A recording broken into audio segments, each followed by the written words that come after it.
नमस्कार महाराष्ट्र, मी निकिता पाटील आणि आपण पाहताय TV9 मराठी। बुलेटिनच्या सुरुवातीलाच एक महत्त्वाची बातमी। मराठा क्रांती मोर्चाचे तरुण हे गुणरत्न सदावर्तेंविरोधात आक्रमक झालेले आहेत। कार्यकर्त्यांकडून गुणरत्न सदावर्तेंच्या वाहनांची तोडफोड करण्यात आलेली आहे।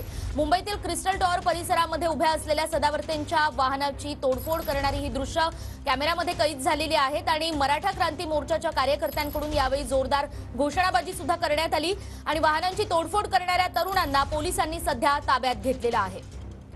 ॲडव्होकेट गुणरत्न सदावर्ते यांनी मराठा आरक्षणासंदर्भात जे वादग्रस्त विधान केलेलं होतं त्या विधानानंतर मराठा क्रांती मोर्चाचे तरुण हे आक्रमक झालेले दिसतात आणि ही दृश्य आपण पाहतो आहोत। या तरुणांनी सदावर्तेंच्या वाहनाची तोडफोड केलेली आहे आणि यानंतर पोलिसांनी या तरुणांना आता ताब्यात घेतलंय।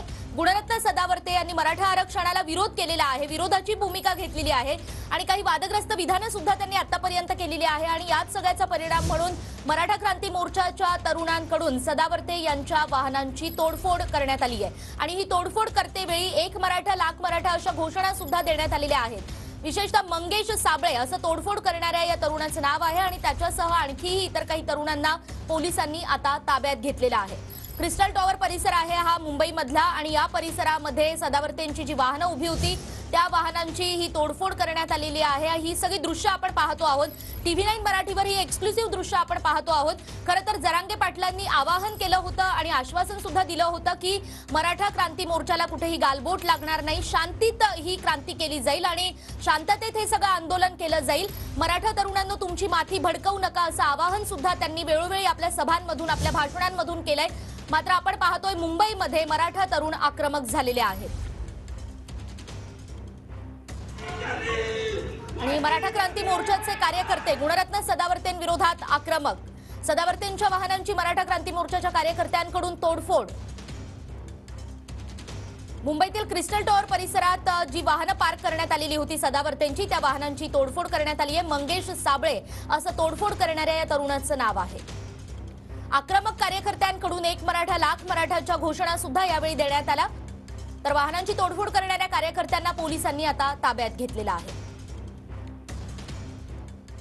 आणि ही दृश्य सध्या आपण पाहतो आहोत। काही तरुण हे मुंबईतल्या क्रिस्टल टॉवर परिसरामध्ये सदावर्तेंच्या वाहनांची तोडफोड करताना दिसतायत। या संदर्भात आपण अधिक जाणून घेणार आहोत। आपले प्रतिनिधी निवृत्ती बाबर आपल्यासोबत जोडले गेलेले आहेत। निवृत्ती, हा सगळा प्रकार आपण पाहतो आहोत, मात्र आता पोलिसांचा तपास नेमक्या कोणत्या दिशेने सुरू आहे, काय अधिकची माहिती? नक्कीच निकिता, सकाळी पहाटेच्या वेळेत जे आहे ते गुणरत्न सदावर्ते यांच्या घराच्या खाली ही गाडी उभी होती। आणखी एक गाडी आहे, त्या गाडी जी आहे ती गाडीच्या काचा संपूर्ण फोडण्यात आलेल्या आहेत आणि पोलिसांकडून विशेष काळजी घेतली जाते की ही गाडी जी आहे ती आता पूर्णपणे झाकण्यात आलेली आहे। गुणरत्न सदावर्ते यांच्या समोरची घर आहे आणि घराच्या खाली मोठ्या प्रमाणात पोलीस बंदोबस्त जो आहे तो पोलीस बंदोबस्त वाढवण्यात आलेला आहे। गुणरत्न सदावर्ते यांच्या 2 गाड्या होत्या आणि या दोन्ही गाड्यांची तोडफोड जी आहे ती मराठा कार्यकर्त्यांकडून करण्यात आलेली आहे। त्या तिन्ही कार्यकर्त्यांना जे आहे ते पोलिसांनी ताब्यात घेतलेला आहे।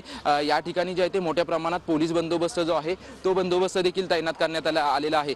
ही एक दुसरी गाडी जी आहे ही दुसरी गाडी आहे तिला देखील आता झाकण्यात आलेली आहे, कारण की चारी बाजूच्या काचा ज्या आहेत त्या काचा तोडण्यात आलेल्या आहेत, त्याच्यामुळे काचा खाली पडलेल्या आहेत आणि संपूर्ण ही गाडी जी आहे ती झाकण्यात आलेली आहे आणि पोलिसांकडून विशेष काळजी घेतली जाते। मोठ्या प्रमाणात पोलीस बंदोबस्त जो आहे तो या ठिकाणी तैनात करण्यात आलेला आपल्याला पाहायला मिळतोय। त्याच पद्धतीने गुणरत्न सदावर्ते आता यांची भूमिका काय असेल ते आपल्याला महत्त्वाचं असेल, कारण की गुणरत्न सदावर्ते वारंवार जे आहे ते मराठा समाजाच्या विरोधात वक्तव्य करत होते, भाषणांमधून एल्गार करत होते। त्याच्यामुळे मराठा तरुणांमध्ये जे आहे ते मोठ्या प्रमाणात गुणरत्न सदावर्ते यांच्या विरोधात राग होता आणि तोच कुठेतरी राग काढण्यात आलेला आहे का अशा देखील चर्चा सुरू झालेल्या आहेत। पोलिसांकडून त्या तिघांना देखील ताब्यात घेण्यात आलेलं आहे, परंतु आता त्यांच्यावरती काय कारवाई केली जाते हे पाहणं महत्त्वाचं असेल। आणि विशेष म्हणजे गुणरत्न सदावर्ते याच्या अगोदर त्यांच्यावरती जरी कोणी वक्तव्य केलं तरी सुद्धा मोठ्या प्रमाणात आक्रमक होताना पाहायला मिळत होतं। आता त्यांच्या गाड्यांवरती घराच्या खाली त्यांच्या गाड्यांवरती हल्ला झालेला आहे, गाड्या तोडण्यात आलेल्या आहेत, त्याच्यामुळे त्यांची आजची भूमिका काय असेल हे पाहणं महत्त्वाचं असेल। निकिता, आणि गुणरत्न सदावर्ते आता नेमकं काय वक्तव्य करतात तेही जाणून घेणार आहोत।